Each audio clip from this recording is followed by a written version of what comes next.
નમસ્તે દોસ્તો, આજે આપણે જોઈશું 8મા ભાગમાં 2 પ્રશ્ન. કુંભ લગ્નની કુંડલી છે, કોકા કુંડલી. પ્રશ્ન છે, લાંબુ આયુષ્ય ભોગવી શકાશે કે નહીં. બીજો પ્રશ્ન છે, અકસ્માતથી હેમકેમ રીતે બચી શકાશે. પહેલા પ્રશ્નનો જવાબ, અષ્ટમ સ્થાન, અષ્ટમેશ અને શનિ કારક તરીકે સંબંધિત થવા જોઈએ. બીજા જવાબમાં, લગ્ને સૂર્ય ચંદ્ર બળવાન બની 8મા સ્થાન કે અષ્ટમેશ સાથે સંબંધિત ના થવા જોઈએ. અકસ્માતનો પ્રશ્ન, અષ્ટમ સ્થાન, અષ્ટમેશ અને શનિ કારક તરીકે સંબંધિત થવા જોઈએ.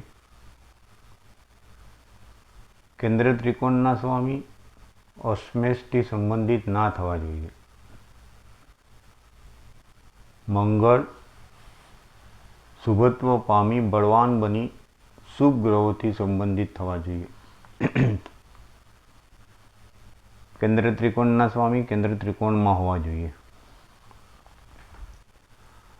આ 2 પ્રશ્નો અને એના જવાબ. પહેલા જોઈશું 8મું સ્થાન, અષ્ટમ સ્થાન, કન્યા રાશિ, જેનો માલિક બુધ. અષ્ટમેશ બુધ અને શનિ કારક તરીકે સંબંધિત થવા જોઈએ. તો અષ્ટમેશ બુધ આપણો 6થા સ્થાનમાં બેઠો છે. શનિ જે છે 4થા સ્થાનમાં છે, કેન્દ્ર સ્થાનમાં. તે બંનેનો સંબંધ એટલે એકબીજાની દ્રષ્ટિમાં હોય, એકબીજાની રાશિમાં હોય, એકબીજાના ભાવમાં હોય. અષ્ટમેશ અને શનિ સંબંધિત થવા જોઈએ. તો 4થા સ્થાને શનિ બેઠો છે, કારક તરીકે લીધો છે આપણે, આયુષ્યના કારક તરીકે. 4થા સ્થાનથી અષ્ટમેશ 6થા સ્થાને બેઠો છે બુધ. શનિની ત્રીજી દ્રષ્ટિ અષ્ટમેશ પર એટલે કે બુધ પર પડે છે. શનિની ત્રીજી દ્રષ્ટિ 8મા ભાવના માલિક બુધ પર પડે છે, જે બુધ 6થા ભાવમાં બેઠો છે. એટલે એમ કહેવાય અષ્ટમેશ સાથે કારક શનિનો સંબંધ થાય છે. હવે લગ્નેશ પહેલા સ્થાનમાં કુંભ રાશિ, જે લગ્નેશ શનિ થાય છે. સૂર્ય ચંદ્ર બળવાન બની 8મા સ્થાન કે અષ્ટમેશ સાથે સંબંધિત ના થવા જોઈએ. હા, તો આપણો સૂર્ય અષ્ટમેશ સાથે જ બેઠો છે 6થા સ્થાનમાં, અને ચંદ્ર 9મા સ્થાનમાં તુલા રાશિમાં. તો આપણે અહીંયા એમ કહીશું કે લગ્નેશ તો શનિ પોતે જ છે અને કેન્દ્રમાં બેઠો છે, સારા સ્થાનમાં બેઠો છે. લગ્નેશ શનિ સારા સ્થાનમાં બેઠો છે, કેન્દ્રમાં બેઠો છે. સૂર્ય પોતે 6થા સ્થાને અષ્ટમેશ સાથે સંબંધ કરે છે. ચંદ્ર બળવાન બની 8મા સ્થાને કે અષ્ટમેશ સાથે સંબંધિત ના થવો જોઈએ. પણ અહીંયા સૂર્ય અષ્ટમેશ સાથે સંબંધ કરે છે. અષ્ટમેશ બુધ અને સૂર્યનો સંબંધ 6થા સ્થાને થાય છે. એક તો લગ્નેશ શનિ પોતે છે, જે સારા ભાવમાં છે, અને આમ લગ્નેશ 8મા સ્થાનના કારક તરીકે પણ છે. જે અષ્ટમેશ પર ત્રીજી દ્રષ્ટિ કરે છે,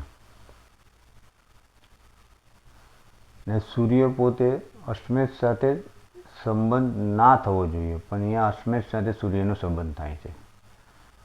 એટલે ફળ કતરમાં આયુષ્ય માટે, લાંબુ આયુષ્ય માટે શનિનો સંબંધ થાય છે, પણ સૂર્યનો બી સંબંધ થાય છે ચોથા સ્થાને અષ્ટમેશ જોડે, એક જ ભાવમાં બેઠા છે. તો એમ કહી શકાય આયુષ્ય મધ્યમ કહી શકાય. આમ તો જન્મ અને મરણ કોઈ સચોટ કહી નથી શકતું. જન્મ થવામાં પણ બાળકને 2 દિવસ, અઠવાડિયું વહેલું મોડું થઈ જાય છે, અને કોઈ એમ કે આ જાતકનું મરણ આ સમયે થાય તો એ બી શક્ય નથી, પણ થોડુંક નજીક જવાબ આપી શકાય એમ. એકદમ સચોટ નહીં. એટલે જન્મ અને મરણ. અને આયુષ્ય કેટલું, ટૂંકું આયુષ્ય, મધ્યમ આયુષ્ય કે પૂર્ણ આયુષ્ય. તો અહીંયા એક સૂર્યનો સંબંધ બુધ સાથે થાય છે, માટે એમ થોડુંક આયુષ્ય, જેમ કે સમજો 100 વર્ષનું આયુષ્ય, એમાં એક 20% જેટલું સૂર્ય અષ્ટમેશ સાથે સંબંધ કરે છે. એમ કહેવાય કે 70 થી 75 વર્ષનું આયુષ્ય. આવી રીતે તમે જવાબ આપી શકો છો. યજમાનનો જવાબ આયુષ્ય માટે હોય. આયુષ્ય માટે મધ્યમ આયુષ્ય, પૂર્ણ આયુષ્ય, ટૂંકું આયુષ્ય એટલું નહીં કહેવાનું, ટૂંકું મધ્યમ આયુષ્ય આવી રીતના ગ્રહ બતાવતા હોય તો.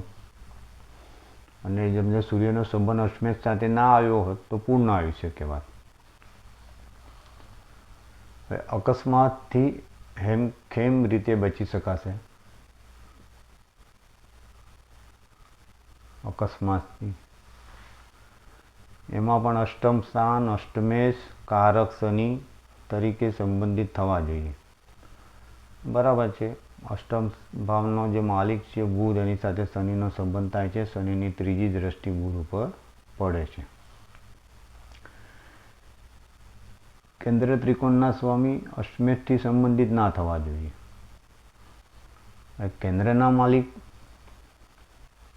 એક શનિ, બુધ પોતે, આ ત્રિકોણના સ્વામી, અને તુલા રાશિનો સ્વામી શુક્ર. તો શુક્રનો કોઈ સંબંધ થતો નથી અષ્ટમેશ સાથે.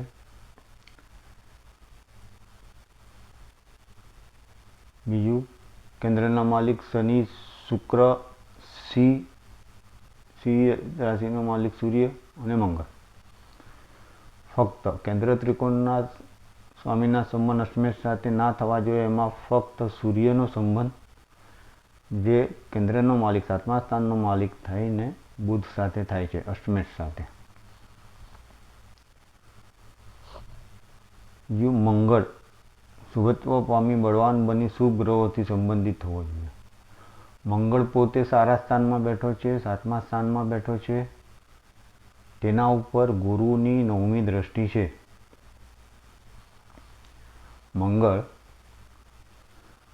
મંગળ ઉપર ગુરુની 9મી દ્રષ્ટિ છે, એટલે શુભ ગ્રહની દ્રષ્ટિ છે. ગુરુની એટલે શુભ ગ્રહની મંગળ ઉપર છે. કેન્દ્ર ત્રિકોણના સ્વામી કેન્દ્ર ત્રિકોણમાં હોવા જોઈએ. કેન્દ્ર ત્રિકોણના સ્વામી કેન્દ્ર ત્રિકોણમાં હોવા જોઈએ. તો પહેલા ભાવનો સ્વામી પોતે કેન્દ્રમાં છે, શનિ પોતે કેન્દ્રમાં છે. 9મા સ્થાનનો સ્વામી તુલા રાશિનો સ્વામી શુક્ર પોતે ત્રિકોણમાં છે. એટલે કેન્દ્ર ત્રિકોણના સ્વામી કેન્દ્ર ત્રિકોણમાં છે એમ કહેવાય. અષ્ટમ ભાવ સાથે એક સૂર્યનો સંબંધ થાય છે.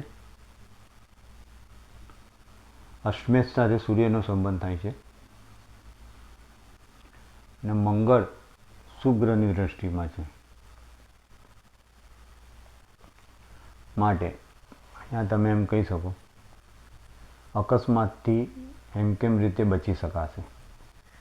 કેમ કે અષ્ટમેશ કારક શનિની ત્રીજી દ્રષ્ટિમાં બુધ પોતે,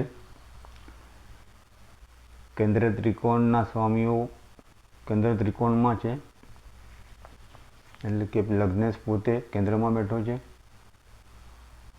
ત્રિકોણનો સ્વામી શુક્ર 9મા સ્થાનમાં તુલા રાશિ, તેનો સ્વામી શુક્ર પાંચમા ભાવમાં બેઠો છે.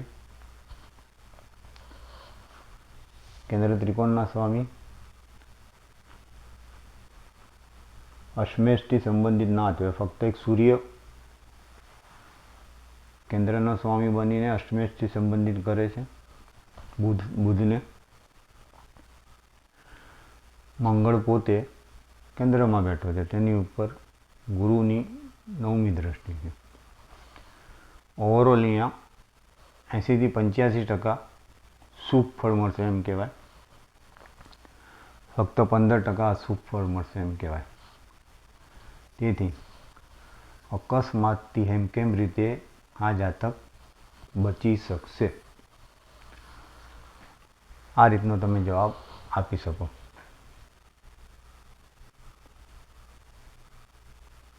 ફળકથનમાં જરા બી ઉતાવળ ન કરવી, બરાબર કુંડલીને જોવું, જે પ્રશ્ન હોય કયા ભાવનો છે તે જુઓ, અને પ્રશ્નનો કારક કયો ગ્રહ છે તે જુઓ, તેનો સંબંધ પ્રશ્નના કારક સાથે થાય છે, ભાવના સ્વામી સાથે થાય છે કે નહીં તે જુઓ, અને પછી જ આપણે પ્રશ્નનો જવાબ આપી શકાશે. કેન્દ્ર ત્રિકોણના સ્વામી કેન્દ્ર ત્રિકોણમાં હોવા જોઈએ. લગ્નેશને પાપ ગ્રહનો અશુભ ગ્રહનો દોષ લાગતો નથી. લગ્નેશ બી અષ્ટમેશ થતો હોય તો તેને અષ્ટમેશનો દોષ લાગતો નથી.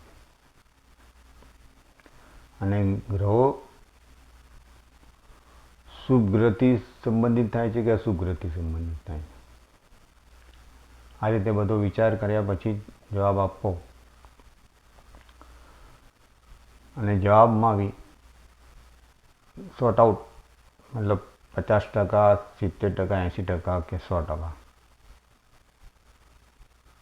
સમજો કોઈ અશુભ ગ્રહ બી એકલો ખાલી સંબંધ કરતો હોય ને બીજા 80% શુભ ગ્રહ સંબંધિત કરતા હોય